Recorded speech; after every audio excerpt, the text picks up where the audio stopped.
ಒಂದು breaking news ಬರ್ತಿದೆ ನೋಡೋಣ.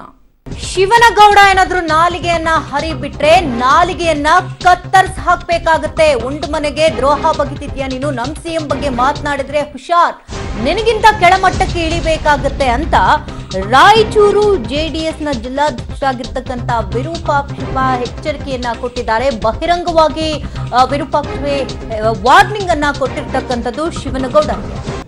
ದೇವದುರ್ಗ ಕ್ಷೇತ್ರದ ಶಾಸಕ ಶಿವನಗೌಡ ನಿನ್ನೆ ನಮ್ಮ ಪಕ್ಷದ ಜನಪ್ರಿಯ ಮುಖ್ಯಮಂತ್ರಿಗಳಾಗಿರ್ತಕ್ಕಂಥ ಸನ್ಮಾನ್ಯ ಕುಮಾರಸ್ವಾಮಿ ಅವರ ಬಗ್ಗೆ ಗಾಂಡು ಅಂತಕ್ಕಂಥ ಶಬ್ದವನ್ನು ಉಪಯೋಗ ಮಾಡ್ತಕ್ಕಂಥದ್ದು. ಶಿವನಗೌಡರ ನಾಲಿಗೆಯ ಸಂಸ್ಕೃತಿ ತಾನು ಈಗ ದೇವದುರ್ಗ ಕ್ಷೇತ್ರದ ಶಾಸಕ ಶಿವನಗೌಡ ನಮ್ಮ ಪಕ್ಷದ ಜನಪ್ರಿಯ ಮುಖ್ಯಮಂತ್ರಿಗಳಾಗಿರ್ತಕ್ಕಂಥ ಸನ್ಮಾನ್ಯ ಕುಮಾರಸ್ವಾಮಿ ಅವರ ಬಗ್ಗೆ ಅಂತಕ್ಕಂಥ ಶಬ್ದವನ್ನ ಉಪಯೋಗ ಮಾಡತಕ್ಕಂಥದ್ದು. ಶಿವನಗೌಡರ ನಾಲಿಗೆಯ ಸಂಸ್ಕೃತಿ ತಾನು ಈಗ ಪ್ರತಿನಿಧಿಸತಕ್ಕಂಥ ಭಾರತೀಯ ಜನತಾ ಪಕ್ಷದ ಸಂಸ್ಕೃತಿ ಆಗಿದೆ ಅಂತಕ್ಕಂಥ ಮಾತನ್ನ ಹೇಳಲಿಕ್ಕೆ ಇಷ್ಟಪಡ್ತೀನಿ. ಯಾಕಂತ ಹೇಳಿದ್ರೆ ಇದೇ ಶಿವನಗೌಡ ಭಾರತೀಯ ಜನತಾ ಪಕ್ಷದ ರಾಜ್ಯಾಧ್ಯಕ್ಷರಾಗಿರ್ತಕ್ಕಂಥ ಯಡಿಯೂರಪ್ಪನವರಿಗೂ ಕೂಡ ಇವನಿಗೆ ಏಡ್ಸ್ ಬಂದು ಸಾಯಲಿ, ಕುಷ್ಠರೋಗ ಬಂದು ಸಾಯಲಿ ಅಂತಕ್ಕಂಥ ಬೈದಿರ್ತಕ್ಕಂಥದ್ದು ನಾವು ನೋಡಿದ್ದೀವಿ.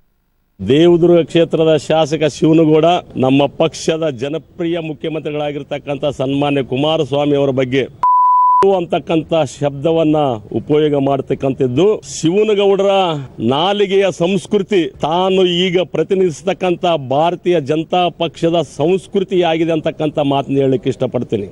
ಯಾಕಂತ ಹೇಳಿದ್ರೆ ಇದೇ ಶಿವನಗೌಡ ಭಾರತೀಯ ಜನತಾ ಪಕ್ಷದ ರಾಜ್ಯಾಧ್ಯಕ್ಷರಾಗಿರ್ತಕ್ಕಂಥ ಯಡಿಯೂರಪ್ಪನವರಿಗೂ ಕೂಡ ಇವನಿಗೆ ಏಡ್ಸ್ ಬಂದು ಸಾಯಲಿ, ಕುಷ್ಠರೋಗ ಬಂದು ಸಾಯಲಿ ಅಂತಕ್ಕಂಥ ಬೈದಿರ್ತಕ್ಕಂಥದ್ದು ನಾವು ನೋಡಿದ್ದೀವಿ. ದೇವದುರ್ಗ ಕ್ಷೇತ್ರ ಬಗ್ಗೆ ಇನ್ನಷ್ಟು ಮಾಹಿತಿಯನ್ನು ಕಲೆ ಹಾಕೋಣ. ದೂರವಾಣಿ ಸಂಪರ್ಕದಲ್ಲಿ ವಿಜಯ್ ಜಾಗತ್ಕಲ್ ಇದ್ದಾರೆ. ವಿಜಯ್ ಜಾಗತ್ಕಲ್, ರಾಯಚೂರು ಜೆಡಿಎಸ್ ಜಿಲ್ಲಾಧ್ಯಕ್ಷರು ಬಹಿರಂಗವಾಗಿ ಶಿವನಗೌಡ ನಾಯ್ಕೆ ವಾರ್ನಿಂಗ್ ಅನ್ನ ಕೊಟ್ಟಿದ್ದಾರೆ. ಏನಾಯ್ತು ಆಕ್ಚುಲಿ ಅಂತ? ಖಂಡಿತ ಶಗುಂತಲಾ, ಏನು ನಿನ್ನೆ ಸಿರವಾರ ಪಟ್ಟಣದಲ್ಲಿ ಏನು ಒಂದು ಬಿಜೆಪಿ ಸಮಾವೇಶವನ್ನು ಹಮ್ಮಿಕೊಳ್ಳಲಾಗಿತ್ತು ಬಿ ಎಸ್ ಯಡಿಯೂರಪ್ಪ ಅವರ ನೇತೃತ್ವದಲ್ಲಿ.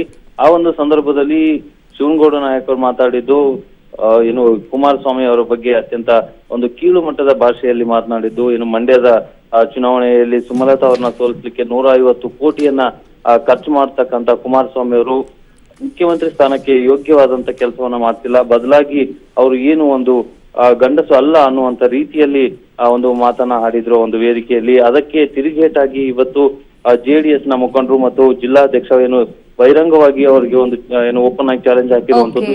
ಥ್ಯಾಂಕ್ ಯು ವಿಜಯ್, ತಮ್ಮೆಲ್ಲ ಡೀಟೇಲ್ಸ್ಗಾಗಿ.